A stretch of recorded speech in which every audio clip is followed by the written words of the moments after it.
명량해전 철새설입니다.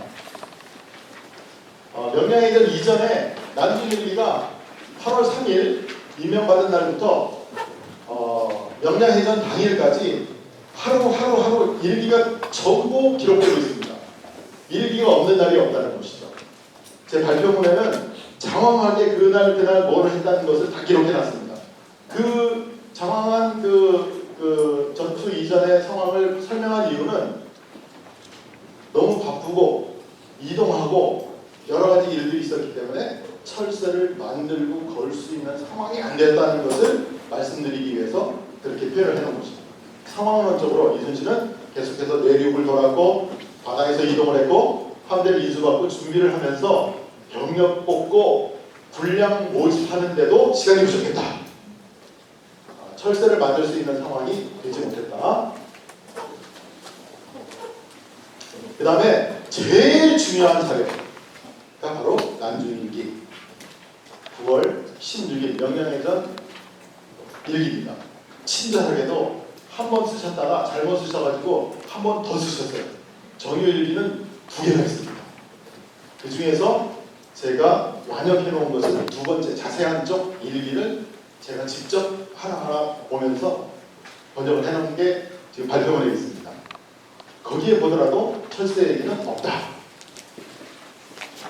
일본 쪽에서 좀 이따 말씀드리겠는데 일본 쪽에서도 명량해전 얘기할 때는 이순신의 난중일기만 예를 든 경우가 두세 건 있습니다.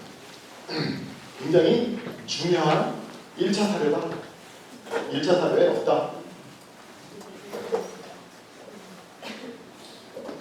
그 다음에 실록 그 다음에 17세기까지의 모든 자료에 철새 얘기가 전혀 나오지 않는다. 100년, 150년이 지나도 철새 얘기가 나오지 않는다. 그럼 철새 얘기가 언제 나오느냐? 철새 얘기가 나오는 자료를 보겠습니다. 철새 얘기는 이주만의 택리지가 가장 대표적입니다. 이 이주만이 택리지 여러분 들어보셨죠?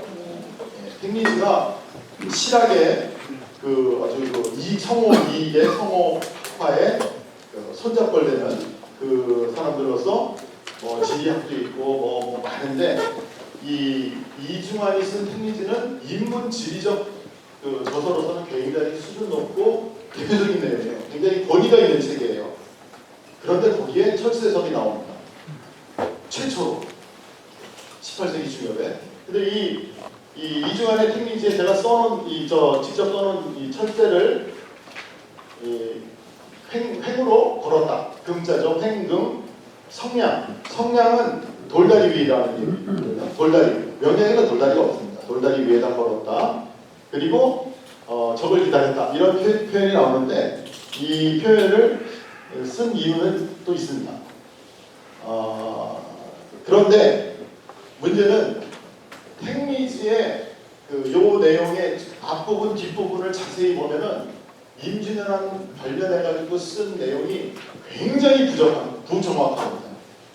왜 그러냐면 150년, 200년 후에 쓰는 것이고 그런 얘기를 쓰는 것이기 때문에 그렇습니다. 네.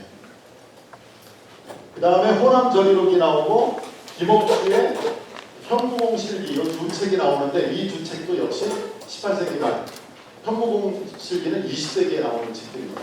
이런 책들에서 처음으로 철새설이 나옵니다. 이 철새설의 시초는 김옥주라는 사람이 힘이 장사해서 500명이 걸지 못한 것을 김옥주가 혼자 한 손으로 걸었다. 이런 얘기부터 나와요. 설화부터 나온다는 것이죠. 네. 자, 일본 측 자료를 보겠습니다. 일본 측에서 명량해전 관련 자료가 있습니다. 일본 측에서는 사실은 1차 사료라는 것을 찾아보기가 굉장히 힘듭니다. 일본 측은 1차 자료라고 볼 수가 사실은 이것들도 1차 사료라고 볼 수 없어요. 고려선전기, 심화군계와 바퀴작가기, 고상공실록 이런 책들이 있는데 대부분 개인의 일대기, 사람 중심으로 부하들이 미화하거나 변명하거나 둘 중에 하나입니다. 그리고 시기적으로는 17, 8세기에 나오고 그 다음에 승전 위주로 기록하고 있습니다. 이런 한계가 있는데 그런데 문제는 명량해전 관련돼 가지고 기록하고 있는 건 요 고상공실록 하나입니다.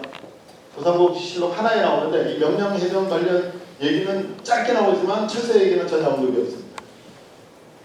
그러니까 일본에서의 사료, 1차, 2차 사료 애매하지만 일본에서 사료라고 볼 수 있는 쪽에서는 철새 얘기는 전혀 나오지 않는다라고 말씀을 드릴 수 있고, 충무공 이순신에 대해서 좀 부끄럽지만 근대적인 최초의 저서는 한국이 아니라 일본에서 먼저 나옵니다. 1892년에 시바야마 나오노리라는 사람이 육군 대위 출신인데, 이 사람이 이 물렁청한 수사시말 조선 이순신전이라는 책을 쓰는데 여기에 철새설이 나옵니다. 근데 문제는 제가 여기 그 내용을 그대로 옮겨놨어요. 왜 그러냐면은 앞에 철새 얘기하고 글자 하나 안 틀리고 똑같아요. 팽리지 보고 쓴 거예요. 팽리지를 그대로 따라 쓴 겁니다. 횡금 옆으로 걸었다는 거하고 성량, 그 다음에 이 사지는 기다릴 사자를 기다릴 대자로 바꾼 거 하나 차이가 납니다. 그래서 이 팽리지의 내용을 그대로 보고 옮겼다. 이 시바야마의 책은 원래는 이 세키 카오세이라는 석향생이라는 원저자가 따로 있습니다. 이 사람이 수군통제사 이순신전을 써서 시바야마한테 보내줘서 시바야마가 동경에서 편찬을 하거든요. 그래서 상당히 이거 좀 애매한데, 그래서 일본 측에는 이런 예가 맞느냐 제가 물어보기도 했는데 잘 모르더라고요, 일본 사람. 어쨌든 여기 책에서는 나오긴 나오는데 그 책에 이 원저자가 밝힌 참고 문헌이 증비록 국조보감 연려시기술 조약서 조선지지가 바로 팽리지입니다. 그러니까 전부 우리나라 책을 보고 쓴 거죠. 그리고 문제는 이 석향생이나 시바야마나 한 사람은 수로국 관리였고 한 사람은 육군 대위 출신입니다. 사료를 비판할 수 있는 사학자로서의 능력이 없는 사람들이에요. 책에 전거를 전혀 밝히고 있지 않습니다. 그냥 제가 보니까 팽리지 내용하고 똑같더라는 것이죠. 그래서 그렇고요. 그 다음에 북풍산인이라는 사람이 2년 후에 쓴 책에 이런 책이 있는데 임진왜란 부분이 있는데 명량해전에 아예 안 나옵니다. 아예 그냥 목차례조차 없습니다. 그 다음에 있는 중요한 게 1921년, 22년, 1920년대에 그 학계하고 군부에서 그 임진왜란 관련해서 역사를 정리한 책들이 나옵니다. 하나는 도쿠토미 이이치로라는 덕후 전량이라는 사람이 쓴 근세 일본 국민사 기편에 해당되는 부분인데, 여기서 명량해전 부분을 굉장히 자세하게 설명하고 있어요. 근데 가장 핵심적인 전거로 되는 것이 바로 난중일기 9월 16일 일기입니다. 전문을 소개하고 전문을 일본말로 번역해 놓고 있습니다. 그만큼 제대로 보고 있다는 것이죠. 철새 얘기는 전혀 언급이 없습니다. 그 다음에 24년에 나온 참모본부의 일본연서 조선형, 이거는 굉장히 그 제국주의를 지향하는, 전쟁을 하려고 하는 사람들, 군부에서 나온, 국방부에서 나온 책인데, 여기는 명량해전 부분을 굉장히 축소하고 왜곡을 했습니다. 한 10줄 정도로 얘기를 했는데, 여기서부터 여기까지입니다. 여기에 명량해전 전부 소개를 하고 있어요. 그래서 누가 죽었고 어떻게 했다, 그리고 뭐 해전에 지쳐서 후퇴하고 뭐 해로 작전은 끝났다, 이런 식으로 간략하게 쓰고 있는데 여기도 물론 철새 얘기는 없습니다. 1942년에 해군 대령 출신이었던 아리마 세경이라는 사람이 쓴 조선형 수군사회도 똑같습니다. 난중일기, 명량해전 당일일기를 소개하면서 철새 얘기는 없습니다. 최근 일본 측의 최근에 이제 학자들이 두 부류가 있는데, 하나는 우리나라 자료도 보고 일본 자료도 보는 사람들을 대표하는 게 우리 입맛에 맞아서 아주 굉장히 많이 오셨죠. 기타지마 만지 선생 아시죠? 기타지마 만지 선생이 있고, 한쪽은 일본 측 사료만 보고 공부하는 사람이 있어요. 나카노 히토시라는 사람인데 1995년에 나온 책, 2008년에 나온 책 두 책을 봐도 역시 명량해전은 뭐 조금 많이 설명하고 조금 설명한 차이는 있는데 철새 얘기는 전혀 없습니다. 따라서 일본 측에서 연구소에서 명량해전 철새설이 나오는 것은 시바야마 책, 최초로 나온 책 한 번밖에 없다. 그 이후에 20세기 초에 가면은 이미 역사가들에 의해서 사료 비판에 의해서 일본 측에서는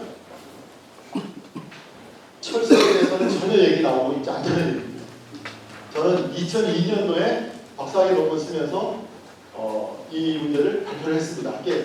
학계에서는 뭐 많은 분들이 알고 계신데 여기 계신 분들도 물론 알고 계신 분들이 있겠지만 그 이후에 아직까지도 뭐 TV 드라마에서 철새 얘기 그대로 했고요. 역사 스페셜에서도 철새 얘기 그대로 했고 그리고 뭐 명량 그 울tur목에 철새를 걸은 뭐 유적 같은 게 그대로 남아있고 우리나라에서는 좀 소모적인 얘기를 자꾸 할 수밖에 없는 상황이어서 오늘 그 순천향대학교 이순신 연구소에서 굉장히 귀한 자리를 기회를 주셨는데 제가 발표하는 이것이 명량해전 그 철새설을 얘기하는 마지막이 되었으면 하는 바람을 갖고 제 발표를 마치겠습니다. 감사합니다.